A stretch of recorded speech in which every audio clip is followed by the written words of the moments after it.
frozen frontier is heating up. Washington is flexing its Arctic ambition. Brussels is firing back with solidarity, and Greenland is caught in the crosshair and the crossfire. A trusted ally is turning into an adversary. The race for the roof of the world has just begun.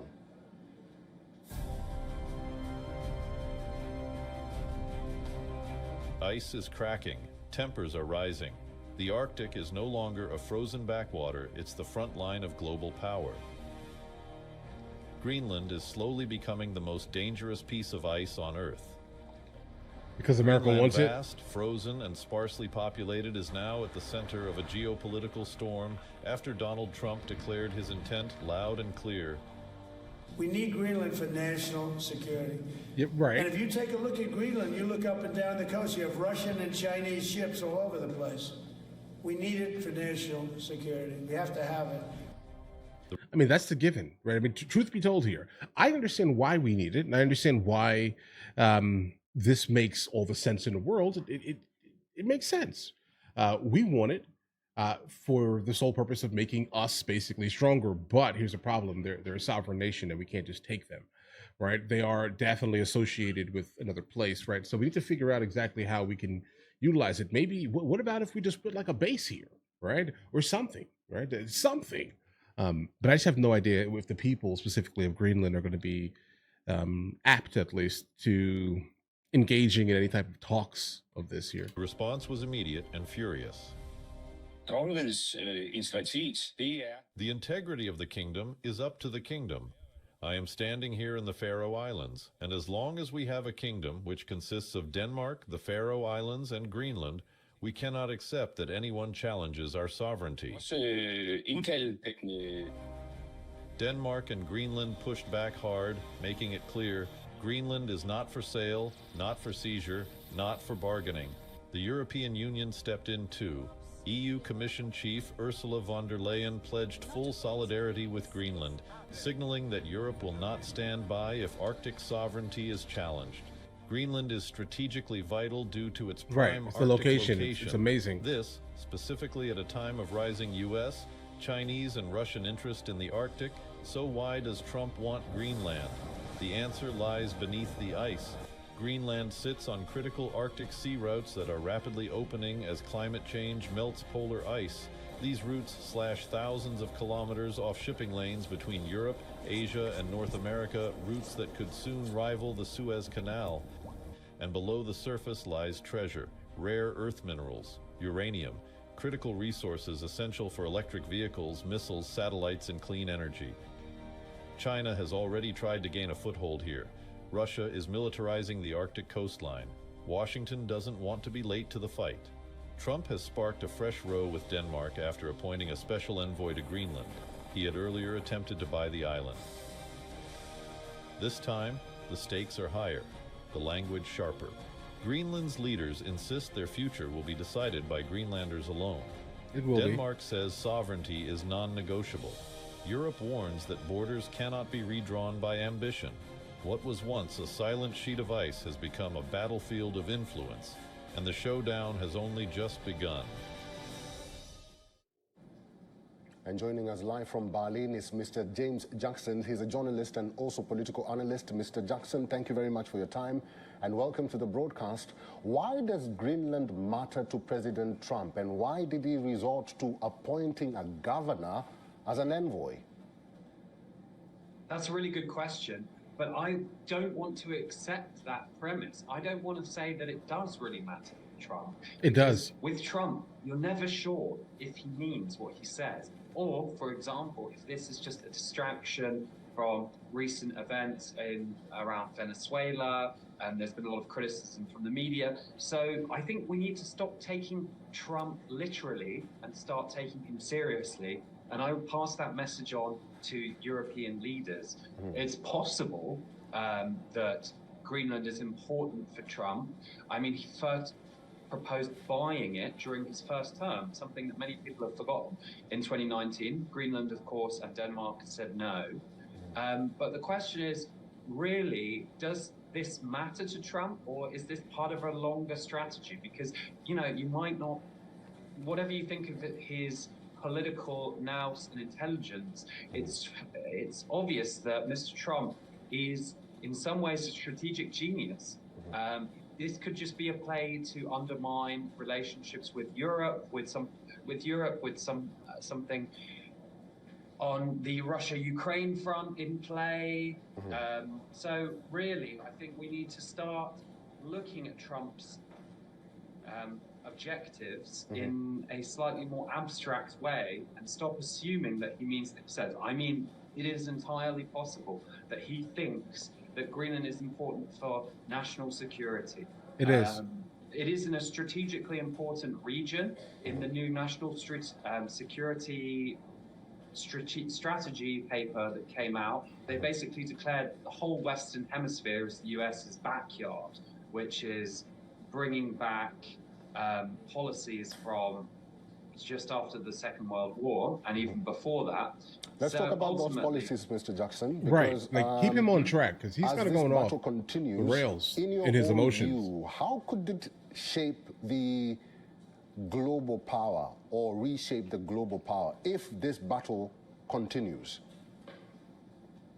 It's clearly part of a wider strategic attempt for America First politics, meaning leaving behind international alliances like NATO, the North Atlantic Treaty Organization, which is the US, Canada, and most of Europe. Why are you explaining that? And going for American dominance, which we've also seen in the tariffs. So it's not just an political and defense strategy, it's also an economic strategy. And I think we might see a more aggressive United States in the Western Hemisphere, particularly Latin America. Panama has been mentioned, Venezuela. If anything could happen there, Trump could be bombing within a week or not at all. So again, this administration is incredibly hard to predict in precise details, but I do think that one thing is for sure, which is they want to get out of Europe. They're not that interested in the pivot to Asia, which Obama led, and what they want is domination in the Western Hemisphere. All right, Mr. James Jackson, we'll have to leave it there.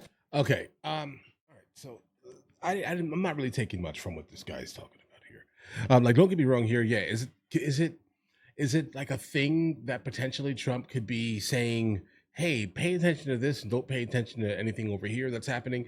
It could be possible, right? But I think how he's delivering it is also very interesting. Let's say this here. You could definitely tell the vitriol, if that makes any sense, for America, along with America's president, pretty obviously in his speech patterns. Let's just go ahead and say this here. But let's move on from that. I do think that strategically, Greenland is an amazing place for the United States of America to basically be. It's like in the middle of everything. We can see kind of even further than we already can. I get it here. All right. I understand it here. But at the same time, I'm not sure how we're going to do that. Like, I'm just trying to look at it and, you know, like as of right now, we're not actively in your face colonizing like that large scale, if that makes any sense here. And Greenland would be very, very in your face obvious if we attempted to do any type of like, you know, purposeful invasion, let's just say, into Greenland. So it's going to have to be like a political deal that happens here.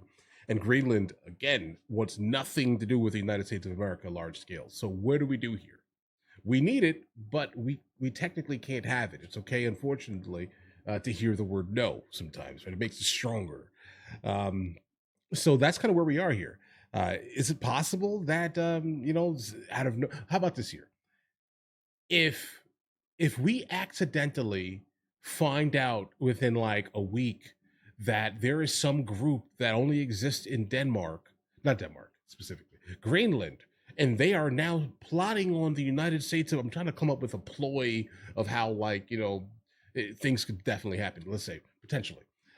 We find a group that is in Greenland and they're plotting against the United States of America. And then out of nowhere, we start getting attacks from a certain group. And then we find out that they're based in Greenland. And then out of nowhere, we now are setting up our navy around Greenland, and now we have to look at Greenland pretty harshly. Okay, we will then have a conversation, all right? Because I'm honest here, all right? When I start to put things together, like, hold on, you're trying to play me, aren't you? I know we want Greenland, but if you find a reason now to take Greenland because Greenland is harming themselves, then okay. But other than that, it's going to have to be politically, and I don't really think that's going to work at all.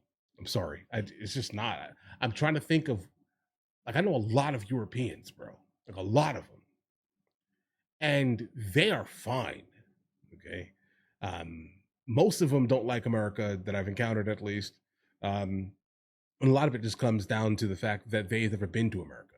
Generally, the ones that I've encountered that actually have experienced America for anything or any meaningful manner, at least, their opinion is different. But if you follow just the ones who, like the super progressive, like liberal vibed Europeans, that's definitely a different conversation. They don't like America at all, guys, because they believe that the most important person to us is the president of the United States of America, guys. The one who actually has the ability to affect us on a daily basis more so is our governor. Okay. But the president is more like your face of America. When you're outside of America, everyone is like Trump. And it's just like, bro, Trump does not affect my day. You know who affects my day? Governor Brian Kemp. Okay. Of the state of Georgia. He affects my day. And then after that, the mayor. The president, I mean, not really. But he affects you guys out there, over there. So everyone just only talks about Trump and things. It's like, guys. But either way, so their whole perception of kind of America is skewed because they just believe that we're all, gun-toting, loud, ignorant, fat, right? Like Americans. They know nothing about us, right? They believe for example, like the amount of people I've brought from Europe to the United States of America that has never seen a yellow school bus, and they freak out over yellow school buses. And I'm like, bro, that is a yellow school bus. That is not that impressive. But apparently everything for them is like an American movie. So however the American movies portray America is what they perceive of America, right? So that's the opinion of basically everyone I encounter in Europe, basically. And large scale, I would say solid 90% of people that have never been to America believe America is a random California movie. All right? I'm telling you. That's it. Guys, do you want to watch movies with me? I never actually thought to promote it over here, guys. But if you guys do want to watch it, guys, we have hundreds of movies. And I mean hundreds of movies that we've reacted to. You guys can come watch them with me if you want to, along with many TV shows. Currently, we're working on the show Dexter, along with Vikings. And we have a lot of series that are already completed. But if you guys do want to watch it with me, the link is in the description. Everything's available at the second tier. But of course, if that's not your thing, guys, don't worry, right? Listen, like and subscribe.